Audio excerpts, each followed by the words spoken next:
I'd like to think overall they'd be pleased with how I'm running the business now, because I try to keep the focus the same as they did. You know, people, they had put their blood, sweat, and tears into this building in Arlington, Virginia, on Charlottetown Road, into this business, Chinn Funeral Service and Chinn-Baker Funeral Service.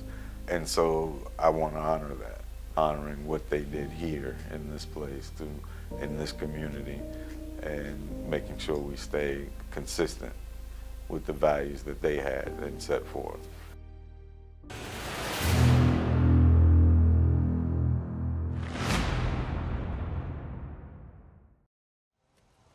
Shawn Baker, director of Chinn-Baker, and staff member Richard Logan are starting their workday likely just as Mr. Chinn did back in the 1940s when he first founded Chinn Funeral Services, setting his intentions on making this a service to the community that they deserve and have come to count on, but it hasn't always been that way.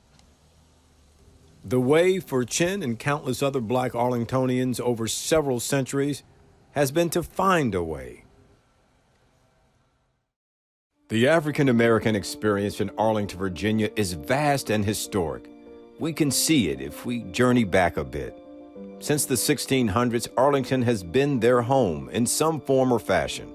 A place, borrowing a line from David Walker's appeal to the colored citizens of the world, where their blood and tears is in the soil. From the pre- and post-Civil War's Freedmen's Village to Queen City, to Halls Hill, Highview Park, Johnson Hill, to Green Valley, in every nook and cranny of Arlington, Black folks have survived, thrived, hoped, dreamed, lived. Take, for example, Arlington House, the majestically columned structure that sits on a hill overlooking the final resting place of President John F. Kennedy in Arlington Cemetery.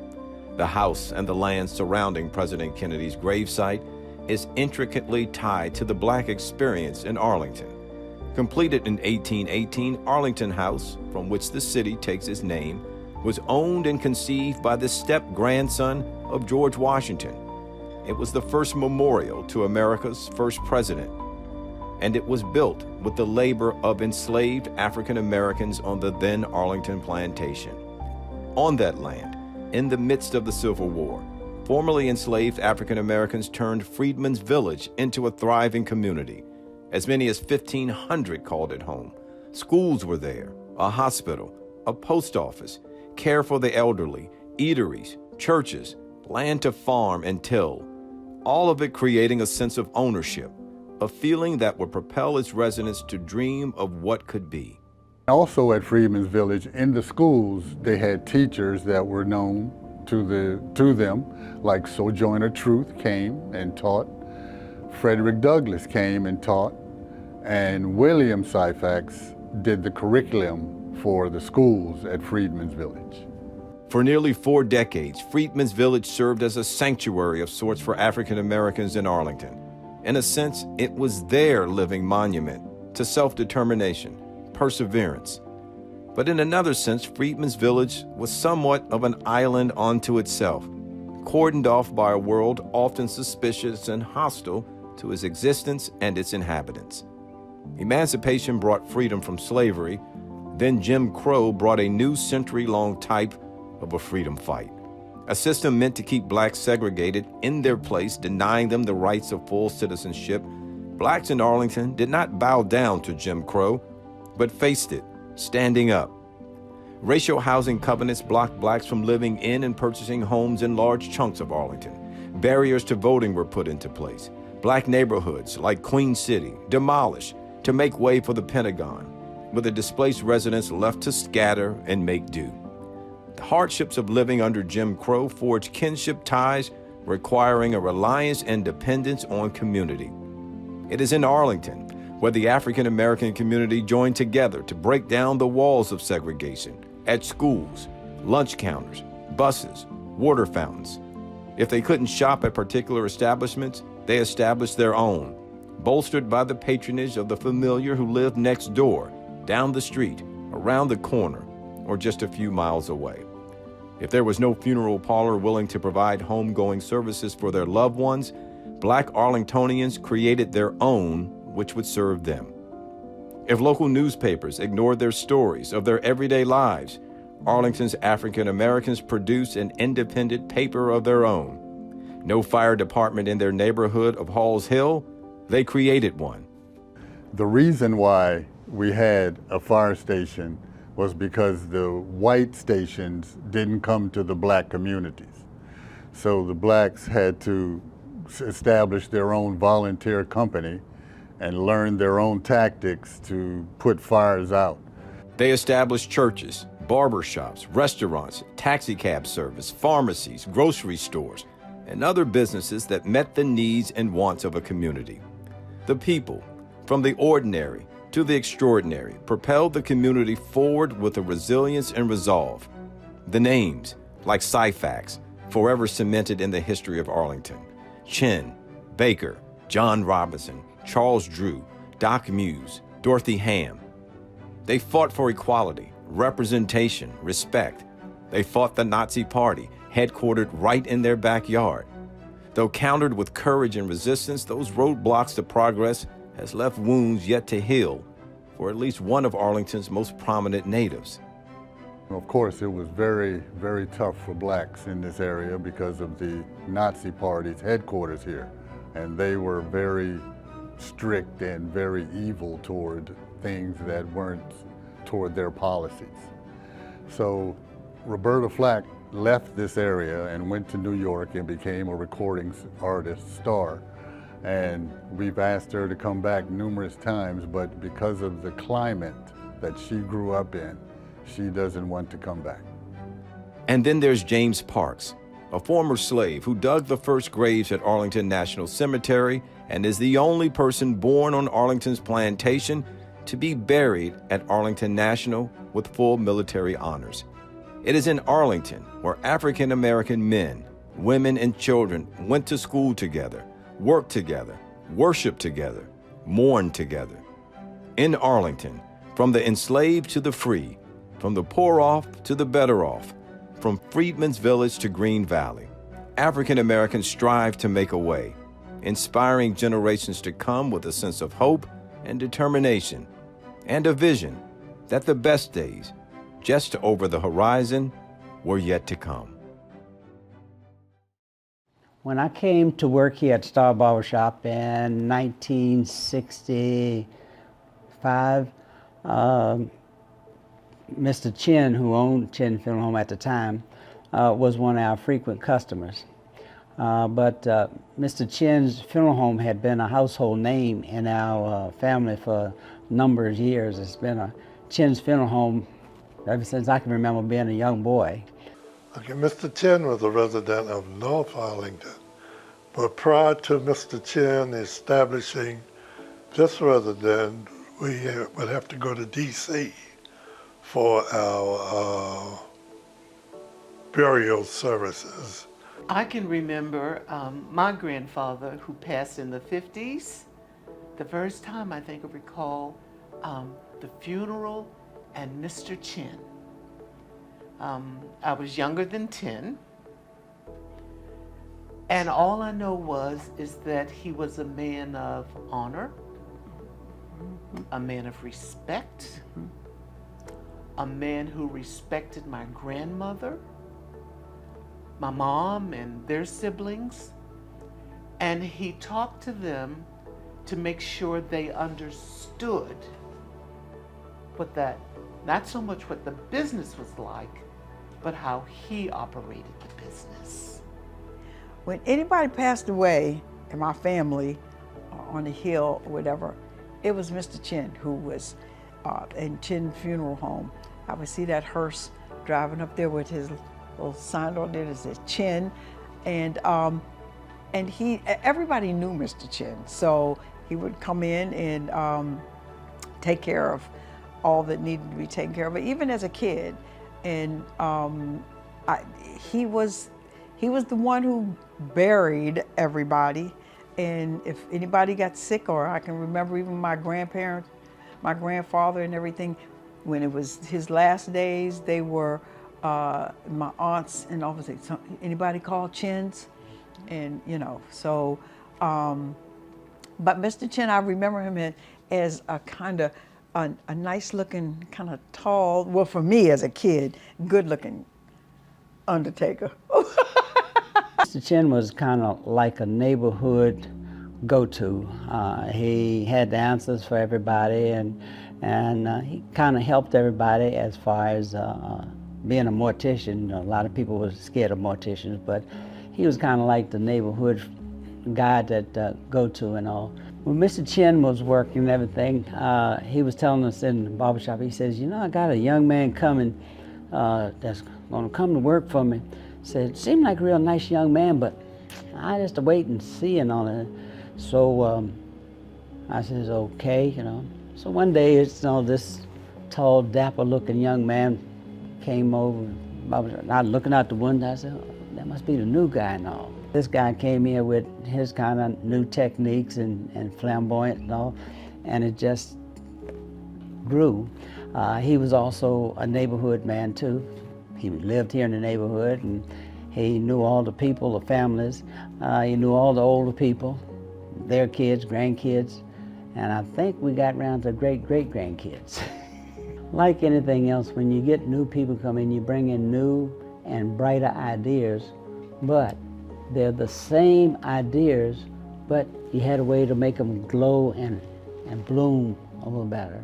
And that's what his uncle did. And then when his dad came in there and all, then by them, it's like a flower that come from one stem but bloomed out two flowers. And so his dad and brothers, one time, I didn't think they know them because they get to arguing and everything, and I'd be looking like, oh boy, y'all better stop that stuff. But they were close as beeswax. My uncle worked here for Mr. Chinn, and he was kind of groomed to take over the business. He ended up taking it over in '69, and then that's when he reached out to my dad and asked him to join him, to come help him. Whenever one needed something, the other would drop everything to make sure that, you know, that they succeeded at whatever it was they were trying. So my dad came in 1970, and I think he finished mortuary school in '72. I was born in '76.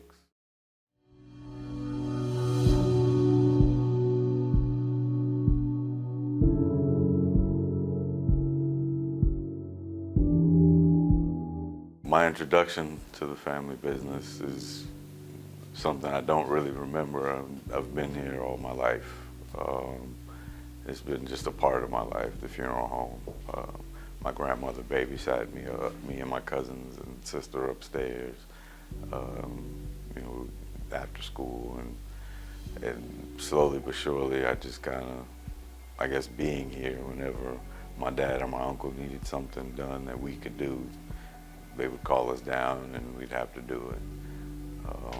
If I got in trouble at school, and which happened,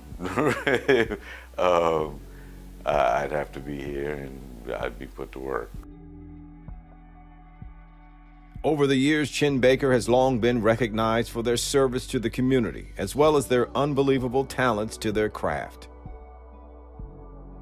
The quality of their work was excellent, the quality of their work and the service, and that they were always service, more emphasis on service and satisfying their constituency than they were on profits and things for the business. I hear a lot about them because of the type of men my father and uncle were. They were twins. They weren't identical, but they were twins. So it's crazy. They were equally the very same person and complete opposite people at the same time. You never really understood how that worked, but and they would have their own language. We would say, like, we'd be sitting in a room full of people, and they'd be talking. No one else in the room would know what the heck they were talking about, but they understood each other.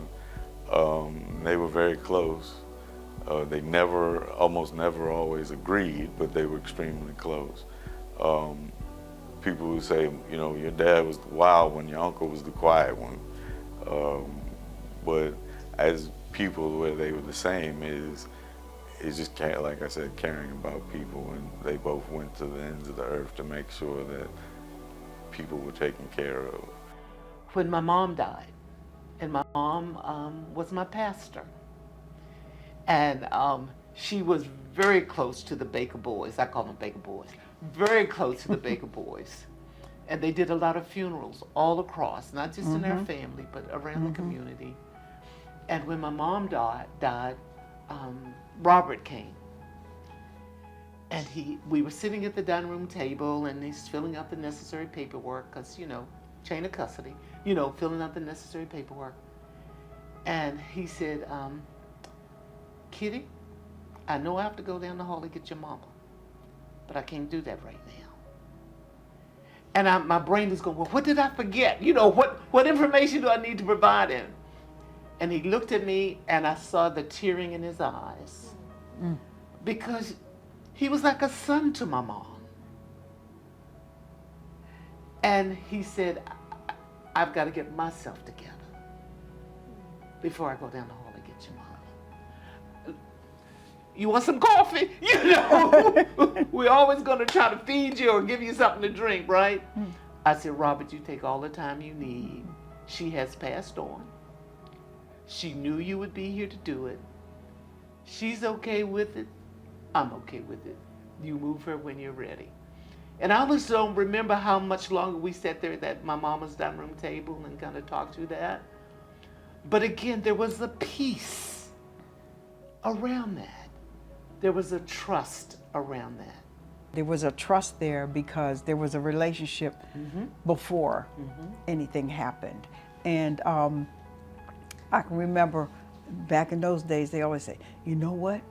Yeah, so-and-so look good in there, didn't they? They look good, and that was a big thing. I was like, so, yes, and they put them away nice, didn't they? Yeah, they did. So, but the fact that they, at such a tough time, it didn't feel cold and like just a funeral director was coming in. No, it was like somebody you knew and part of your family came in, and they just really understood how to deal with you, and they made it personal. Yeah. Baker brothers were quite unique brothers. They, one was more reserved than the other. One was more happy-go-lucky than the other. Both had both business heads on them, but both played different roles within the film. Mr. Baker, Robert, would handle the business part, where Rupert was more the embalmer. And what an embalmer, people still talk of his work. There were stories that he was the type embalmer that sometimes he spent here all night because he could not get the person to his satisfaction. They were kind who got to know the people in real life so that on their demise, they could bring out the best in their appearance and console the family. But when you look at the body and it looks really presentable, and Rupert, Shawn's father, was an expert in embalming. In fact, they took on some of the more critical and crucial things. And he would work at it until it was presentable in his eyesight. He was here every waking moment, so if we wanted to spend time with him, it had to be here. And just kind of hanging out with him, watching him and his friends interact, and this was kind of a hangout, so to speak, because believe it or not, it sounds crazy, but yeah, I think that would be my fondest memories, just looking back, having the time with my dad. Yeah. Some of the tasks that, you know, I had to do, we have to wash cars or help move people around, or help my dad in the morgue, prepare, people, the loved ones, you name it. If we were able and, old enough, we had to do it. Whether it's, in the community, whether it's in the business, whether, it's wherever they were. They were both dynamic people. They weren't perfect, but sometimes I'm amazed at the stories I hear people tell me about things they did or things they said. Robert was the serious, very, business, and Rupert was the cool one. My aunts used to talk about him all the time because I could hear him saying, baby. Now Robert, he would be very professional and that, but Rupert Baker was more of the, he was like the cool guy. When I lost my husband, Rupert, he was the one that was managing it for my husband. And he knew I needed to be lifted. I needed to have some levity. And I showed him the ties, I showed him the suits, I showed him the shirts. I said, you decide what to put on him. I can't decide that. But I know any of this he would be satisfied with.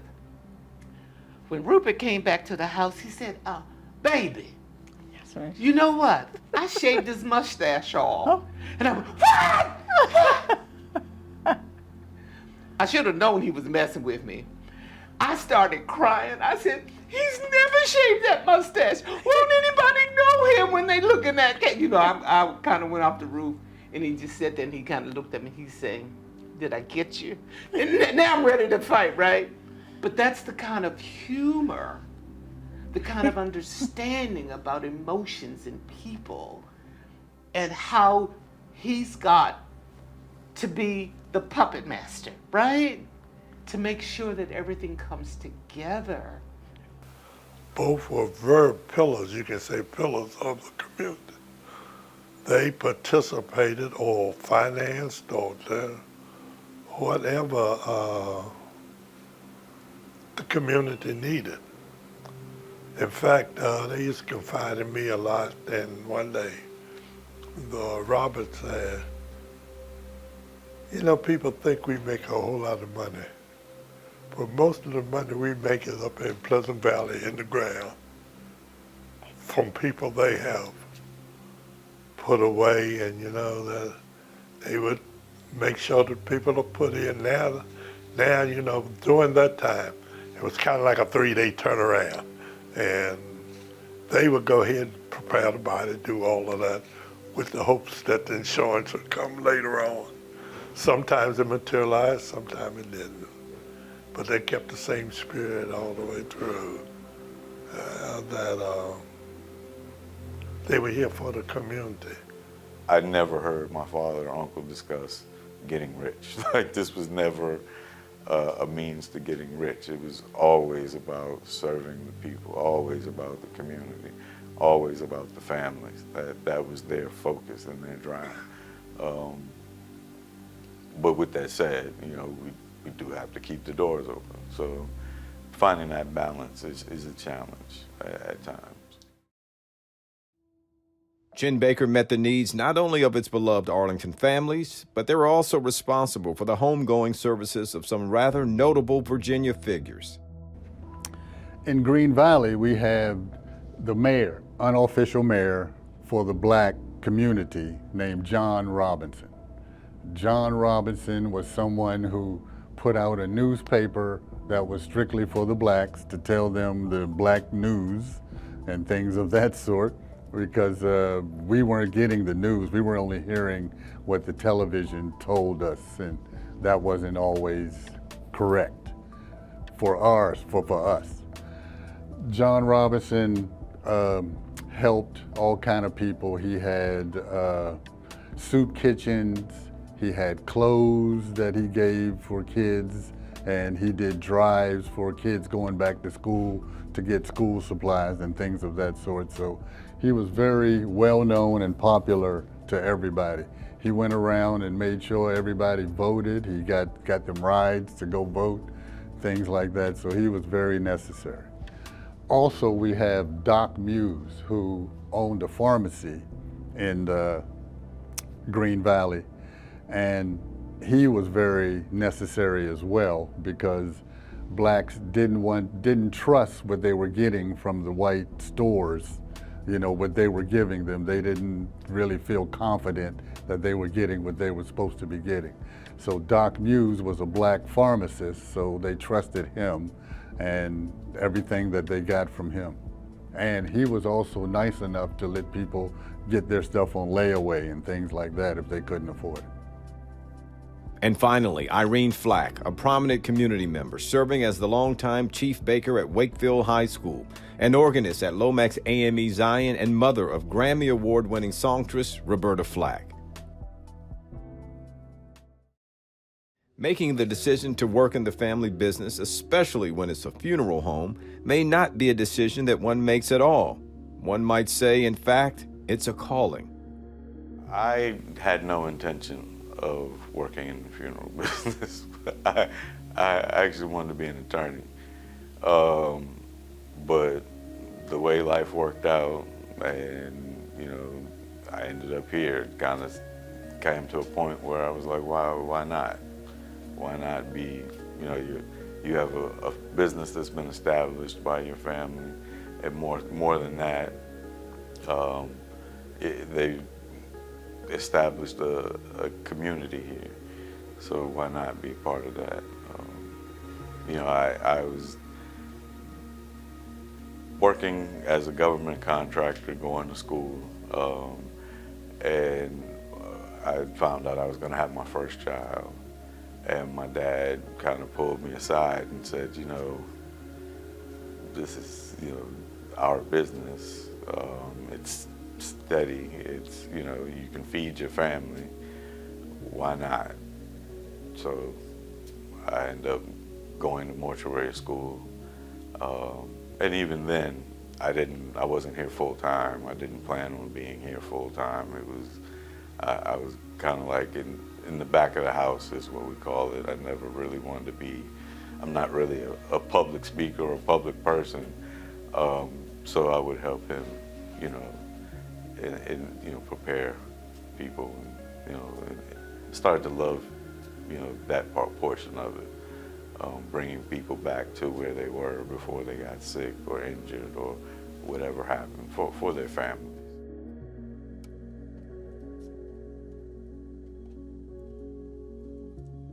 One of the things that kind of made me want to actually do this business, a woman passed away, and my dad says, come on, ride with me, we have to go see a family, which means we have to go sit down and talk about funeral arrangements and that kind of thing.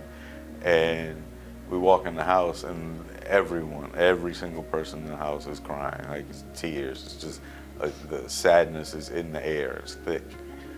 And within 30 seconds we walk in and the entire room is dying laughing at something my dad said. And in my mind, I'm like, man, that's a talent that I need to, I haven't mastered it, but that's a talent that I need to try to learn is people and how to turn things around. I mean, he would say a couple things and just like that, everybody's laughing and, you know, joking and talking and, you know, that kind of thing. Putting people at ease and giving people that comfort, even at the worst times of their lives. Shawn Baker is keeping so many traditions of his uncle and father alive, and that includes keeping the business in the family. Here, so I have my cousin sister.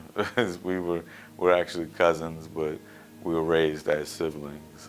Siobhan, and then also Aaliyah Baker, and then you know, we have extended family. My god sister, and you know, we have, you know, a couple other staff members.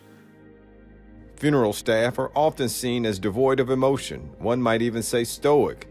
As one could imagine, seeing the pain, the tears, hearing the moans of the grieving isn't for the faint of heart.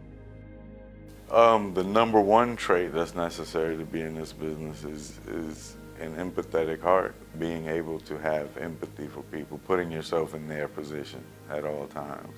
it's hard when you have a lot of things or a lot of people to take care of, but the ability to say, what if was my mother? How would I want this taken care of? Or if this was my dad, what would I want, for the service or to be said, or that one, and then being able to talk to people in a professional yet calm and familiar manner, um, in order to take care of the business, but at the same time, you know, respect or have an understanding of where they're at that moment.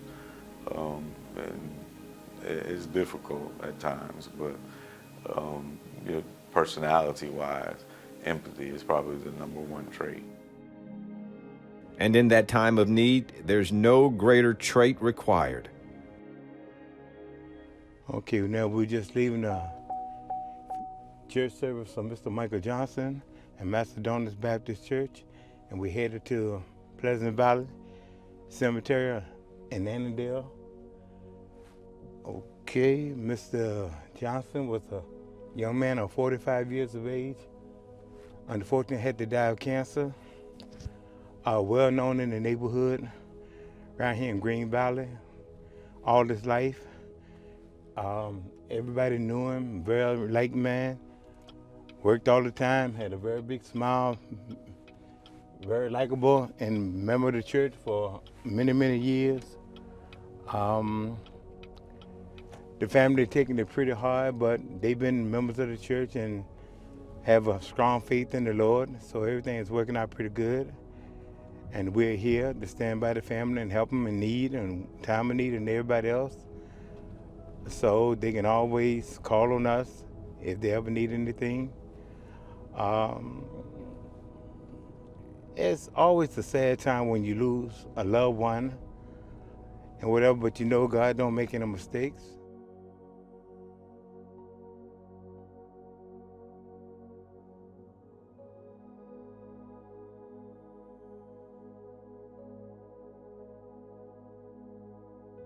I'm sure Mr. Chinn back in those days played the same roles the Bakers played later on of consoling the families and making sure their loved ones were put away properly, even though their loved ones were sometimes not in financial position. Death is a very real and normal occurrence in life, yet mostly no one wants to have the very important and necessary conversations. This is the last thing anyone wants to think about, so what you don't think about, you don't prepare for. And trying to normalize the idea that just like everything else in life, this is something that should be planned ahead of time and taken care of. A lot of, especially younger people, is the furthest thing from their mind. What they don't realize, if they take care of it now, it's going to be less expensive because prices change. It's going to be less burden on your family when you do pass because it's one less thing they have to worry about. I tell people it's like trying to plan a wedding in a week, and the stress of that alone is enough to burden people, much less doing that when you've just lost your mother or father or loved one, and trying to grieve and go through that process. So, I try to talk to people, hold seminars or that thing to get people to purchase insurance. Even if you don't plan down to every detail, at least plan for the financial portion of it. We actually have a foundation that I just started that helps people not only plan, but pay for services when they can't. It's a nonprofit, and we named it after my grandmother because she was always about that, like helping people. And so those are just a couple of ways that we try to normalize the idea that you're gonna die. I mean, everybody knows it, so it's not something I should have to normalize, but it's inevitable. But it's something that people don't want to think about.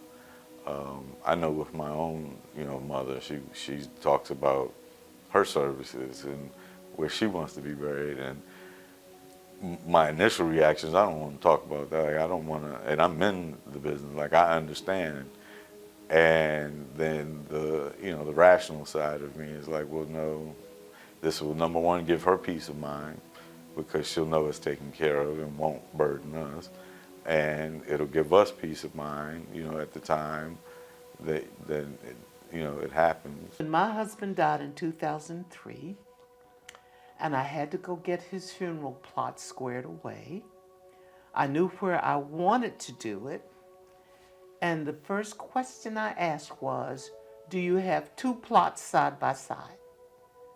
Because I'm not here forever either.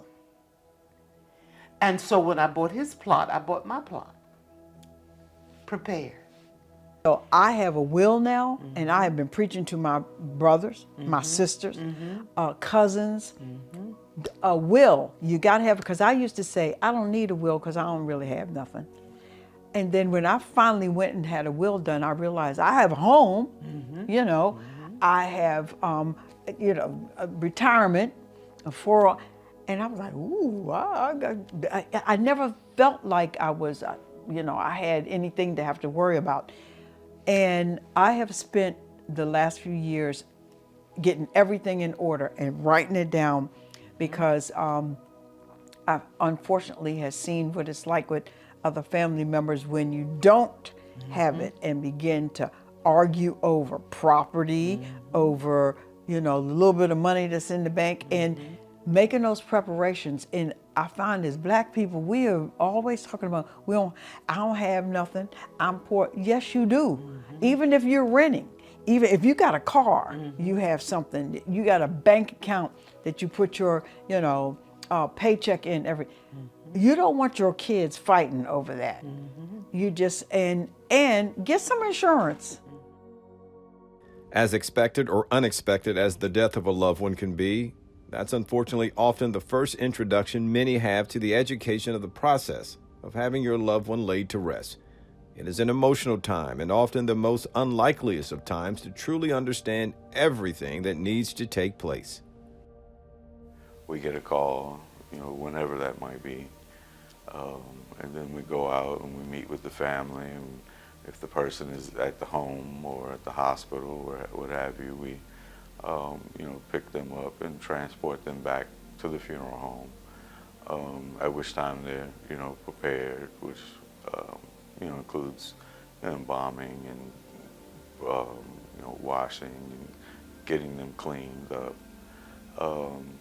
And then again, we meet with the family, we, establish a date, time for services, let them know what they'll need, collect any information, demographic information we may need.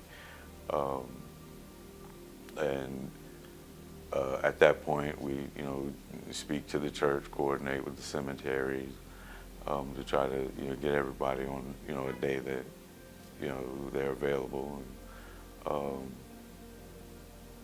And, that's the gist of the beginning of the service.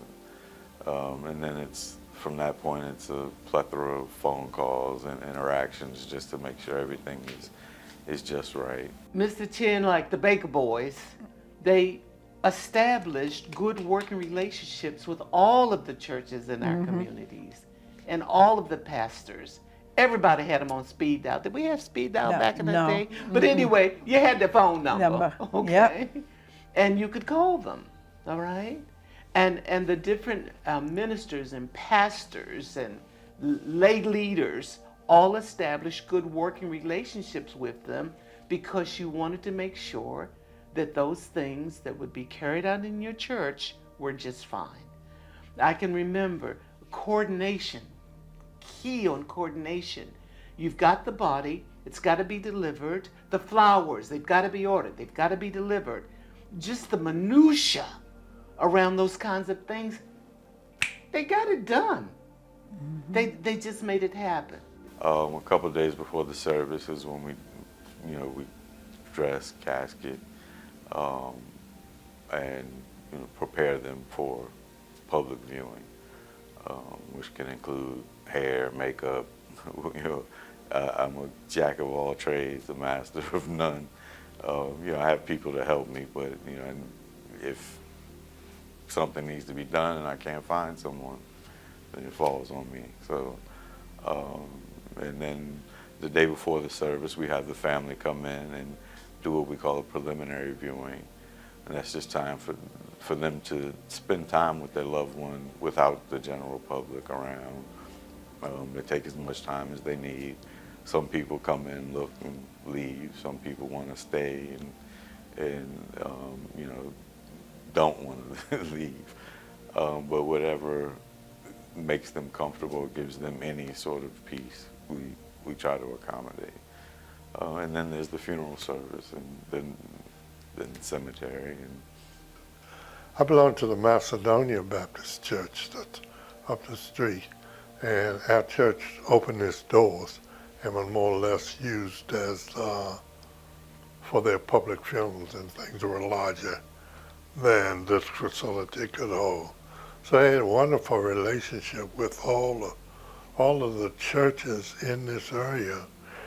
There are 4 in Green Valley itself, and there were 4 major churches. We had a Lomax AME Zion Church that's next door, Macedonia Baptist Church, Mount Zion Baptist Church, and Our Lady Queen of Peace Catholic Church. And the Baker brothers probably buried most of the people, not only in this community. There was another on the north side. There's another community called Halls Hill, or now Highview Park. They had a Methodist church and a Baptist church. The Bakers probably did 90% of their funerals. And on the east side, we have St. John's and Mount Olive, and the same thing. So, wonderful relationship with the churches.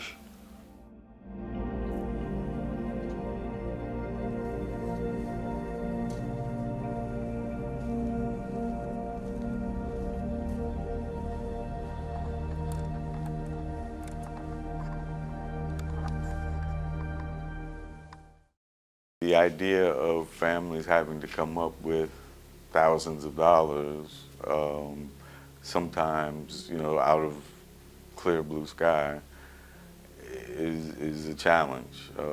And having to deal with their day-to-day responsibilities financially, and to eat and clothe and take care of their family and that kind of thing. And then not only are you faced with losing a loved one, you're faced with having to come up with the money to pay for it.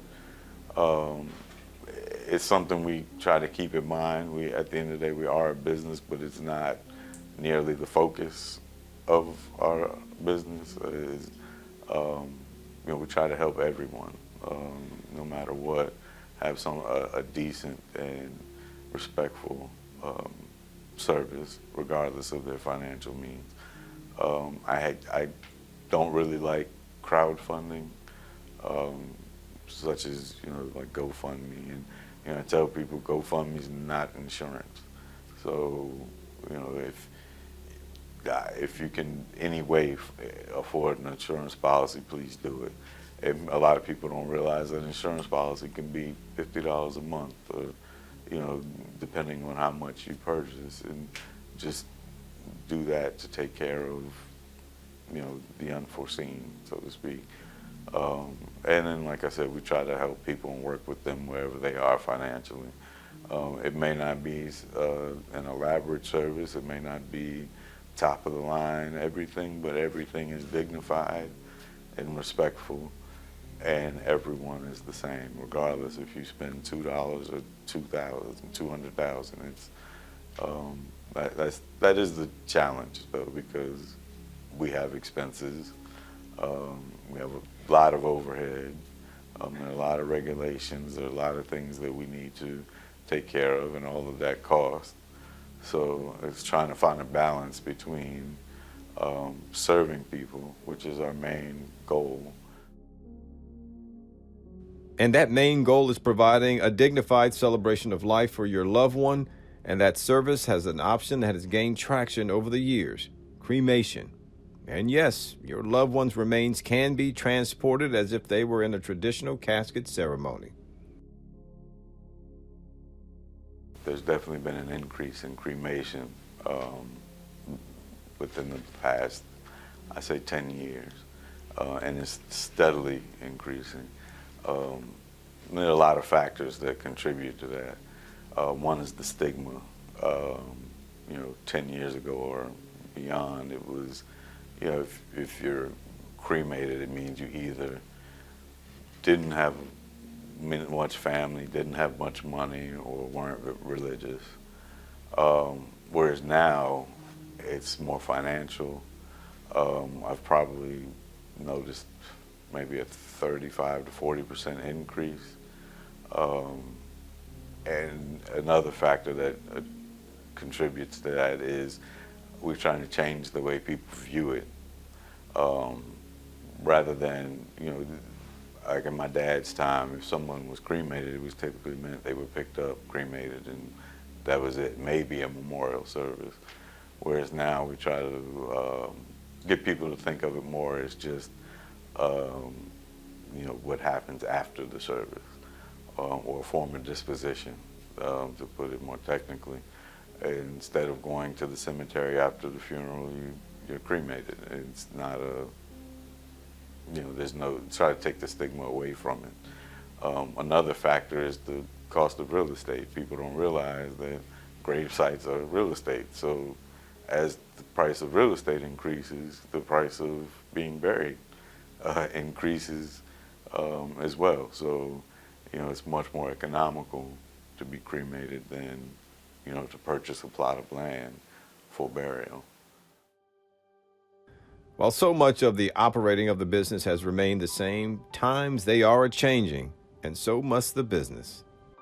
We try to keep things as much like they did it as possible, because what they did worked, and what they did is what people, come to depend on. So, that's, but so many times have changed. I think the biggest change is live streaming.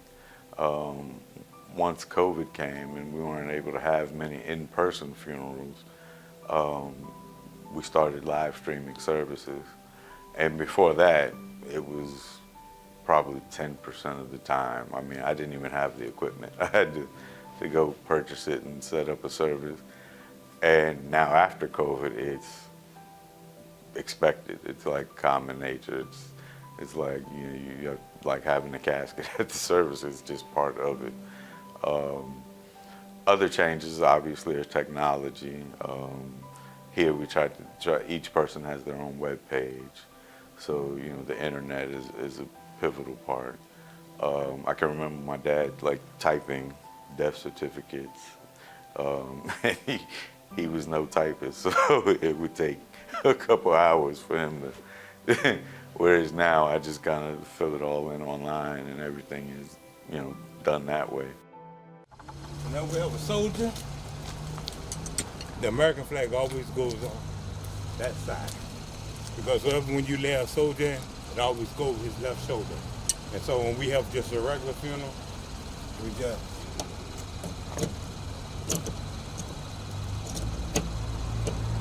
and that's it. And that's how you was going. When you get to the church, you take it into the cemetery, and this one will always go on that side when you have a military person there. The funeral business is just that, a business. It is not often viewed that way, perhaps more as just a necessary service, but not one that operates on money. And just like a business, there are seasons of influx and seasons of lull. Believe it or not, it's a cyclical business or seasonal business. There are times of the year where, we have an onslaught, and then there are times where it's a little slower. I notice around holidays, so Thanksgiving is usually our busiest time of year. For whatever reason, I'm not sure, but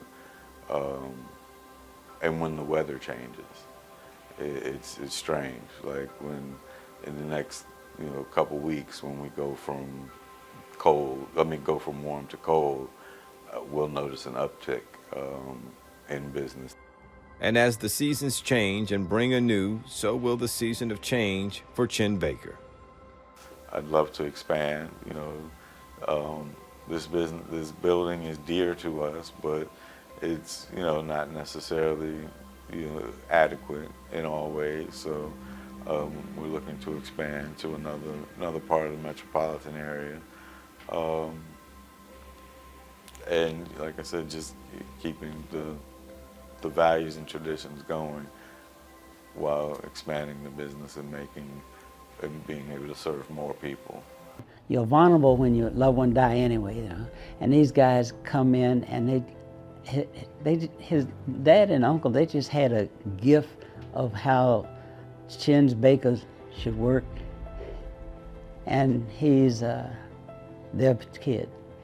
And like I say, with me being with his dad and uncle so long, and they're gone, it is my ultimate goal and my duty that I've got to look out for him, because they probably call me and complain about it some, but it's like a son that we got to keep him going, and if it's any way to carry him to the top, I put him on my shoulder and walk him up there myself, Shawn has done an excellent job. Shawn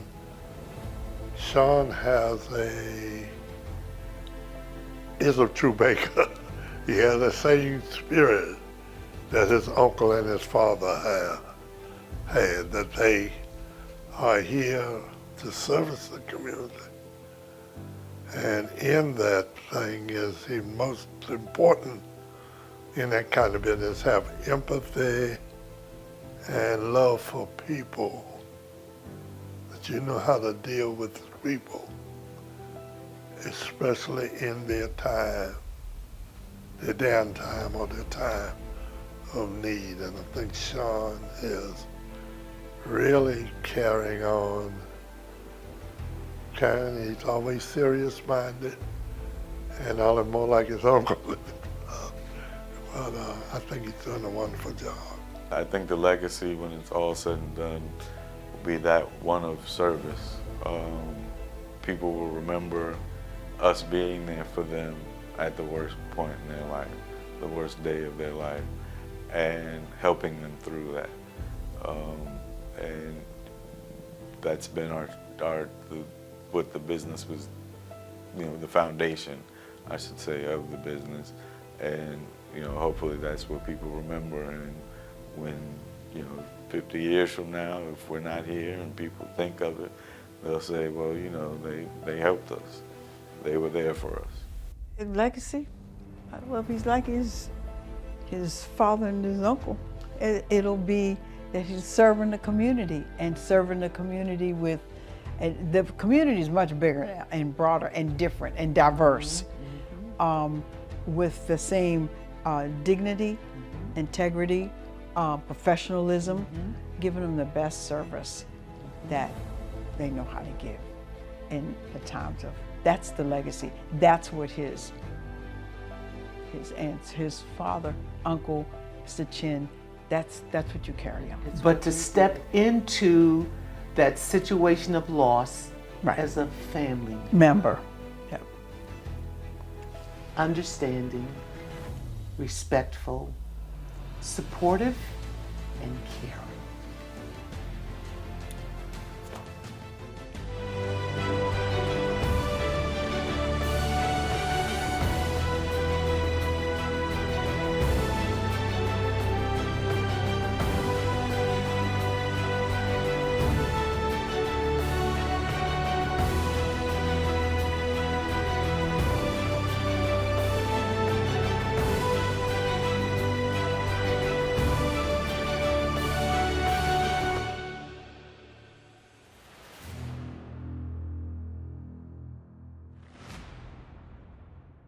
This program was brought to you by WHUT and made possible by contributions from viewers like you.